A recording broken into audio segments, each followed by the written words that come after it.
Hey everyone, this is Tim from YourSixTech. Today in this video, I'm going to show you how to force turn off your Moto G Stylus phone. So if you are having a problem, maybe your screen is stuck or something else, and you want to completely turn it off and power it off, then locate the power button right here and the volume down key and hold both those down. So let's hold them down. And initially, this is going to take a screenshot.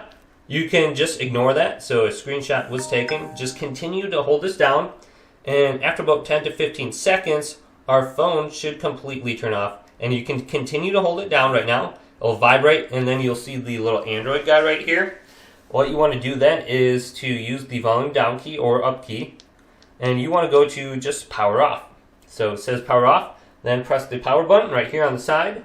And our phone will completely turn off right now. So nothing's happening on my phone screen. And at any point in time, I can just press the power button again. And I can turn it on now. So here's the Motorola symbol, and my phone is powering off. So if it's stuck or not working, just completely turn it off and then turn it back on. Hopefully this video did indeed help you guys out. If it did, leave it a big thumbs up and subscribe to my channel down below for more technical videos coming up next on YourSixTech.